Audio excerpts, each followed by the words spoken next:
The instrumental error can be reduced by using more accurate instrument and applying zero correction when required. तो अगर आपको instrumental error को reduce करना है तो आप जो इंस्ट्रूमेंट जहाँ अच्छा इंस्ट्रूमेंट बनता है वहाँ से एक्यूरेट मेजरमेंट वाला इंस्ट्रूमेंट परचेज़ करें।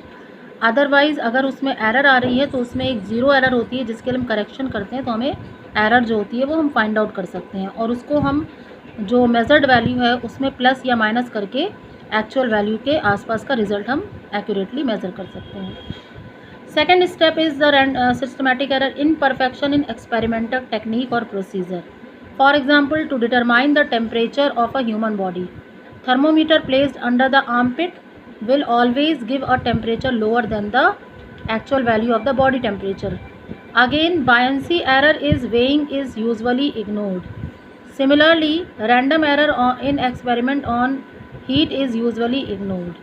ठीक है, तो अगर हम आर्मपिट में लगाते हैं, अगर हम टेक्निक अलग यूज़ कर रहे हैं किसी भी एक्सपेरिमेंट को करने की, जैसे अगर आप थर्मोमीटर को माउथ के अंदर टंग के नीचे रखते हैं तो टेम्परेचर एग्जैक्ट वो एक्यूरेट टेम्परेचर देता है बॉडी का। लेकिन अगर उसको आर्मपिट पे रखेंगे तो आर्मपिट पे रखने पे डॉक्टर कहते हैं कि जो टेम्परेचर आ रहा है उससे आप 3 डिग्री या 2 डिग्री ऊपर मान के चलिए। तो ये क्या हुआ, इम्परफेक्शन इन एक्सपेरिमेंटल टेक्निक और procedure. Now next is personal error arises due to inexperience of the observer or defect in the eye of the observer.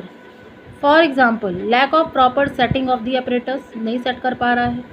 Reading in an experiment, instrument में रीडिंग जो ले रहा है वो properly नहीं ले पा रहा, गलत मार्किंग पड़ रहा है। Taking observation without observing proper precautions, और जो भी प्रिकॉशंस हैं उनको बिना फॉलो करते हुए अगर वो रीडिंग को पढ़ रहा है तो जो एरर आएगी मेजरमेंट में वो ज़्यादा होगी। तो उसी को हम कहते हैं पर्सनल एरर, जो पर्सनली वो उसमें अपने एटीट्यूड से प्रोड्यूस कर रहा है। Now the fourth is error due to external cause. The external condition such like temperature, pressure, humidity, wind, velocity during the experiment may affect the measurement. कि अगर आप प्रेशर का मेजरमेंट नॉर्मल कंडीशन में कर रहे हैं तो वो एक्यूरेट आएगा, लेकिन अगर एटमॉस्फेरिक कंडीशन डिफर कर जाएगी तो प्रेशर का मेजरमेंट, टेम्परेचर का मेजरमेंट, ठीक है, विंड वेलोसिटी का मेजरमेंट जो इंस्ट्रूमेंट से आप करेंगे वो डिफर कर जाएगा। क्यों? क्योंकि जो एटमॉस्फेरिक कंडीशन है वो डिफरेंट हो गई है। And the fifth is least count error. Least count क्या होती है? किसी भी इंस्ट्रूमेंट की जो स्मॉल वैल्यू होती है, जो वो इंस्ट्रूमेंट स्मॉल वैल्यू को रीड करता है, उसी को हम कहते हैं लीस्ट काउंट। और लीस्ट काउंट एरर जो आती है उसी को हम कहते हैं, लीस्ट काउंट में जो एरर आती है उसको कहते हैं लीस्ट काउंट एरर।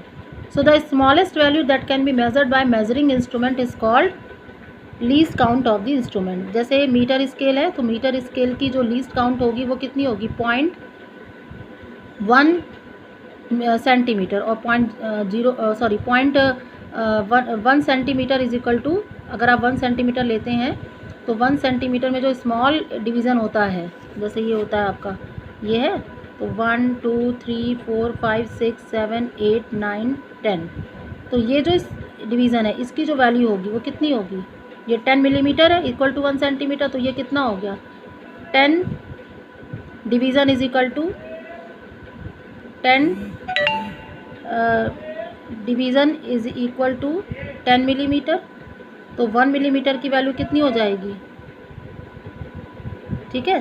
तो यहाँ पे जो आप निकालेंगे ये कितनी वैल्यू आएगी, 0.1, ये 1 मिलीमीटर हो गया ना, 1 सेंटीमीटर में 10 मिलीमीटर है, तो 1 millimetre is what, 1 millimetre is the value of the least count. या अगर सेंटीमीटर में मेज़र करोगे तो 10 डिवीज़न इज इक्वल टू कितना होगा, 1 सेंटीमीटर, तो 1 सेंटीमीटर हुआ आपका, ठीक है, 10 division is equal to 1 centimetre. और अगर 10 मिलीमीटर करेंगे तो 10 millimetre is equal to 1 centimetre, तो 1 millimetre is equal to how much centimetre, 1/10 यानी 0.1 सेंटीमीटर। तो इसकी वैल्यू सेंटीमीटर में 0.1 होगी और मिलीमीटर में 1 मिलीमीटर होगी, तो ये लीस्ट काउंट होगी मीटर स्केल की, ठीक है। तो for example metre scale having graduations at 1 millimetre division scale, spacing has a least count of 1 millimetre और 0.1 सेंटीमीटर। तो वही मैंने बताया आपको, ये 1 मिलीमीटर कितने के इक्वल होता है, 0.1 centimetre. Similarly a vernier caliper usually has a least count of, ये वर्नियर कैलिपर एक इंस्ट्रूमेंट है जो आप 11th में पढ़ेंगे, उसकी लीस्ट काउंट 0.01 सेंटीमीटर होती है। स्पैरोमीटर और स्क्रू गॉज भी इंस्ट्रूमेंट होते हैं, इनकी लीस्ट काउंट 0.001 सेंटीमीटर होती है। ऑल द रीडिंग्स आर और values measured by any measuring instrument are good only up to these least count. मतलब जो भी वैल्यू आप मेज़र करेंगे वर्नियर से वो डेसिमल के 2 प्लेस तक, जो स्क्रू गॉज से मेज़र करेंगे वो डेसिमल के 3 प्लेस तक ही होनी चाहिए, क्योंकि उसकी लीस्ट काउंट इतनी ही है। ठीक है। Thus the measurement of length using a metre scale reliability is up to 1/10 centimetre. Using vernier caliper reliability is up to 1/100, क्योंकि 0.01 है ना, तो 0.01 का मतलब कितना हो गया 1/100 सेंटीमीटर। स्क्रू गॉज से 0.001 centimetre means 1/1000 centimetre. Therefore, least count error is the error associated with the resolution of the instrument. Using instrument a higher resolution and by improving experimental technique, we can reduce high least count error.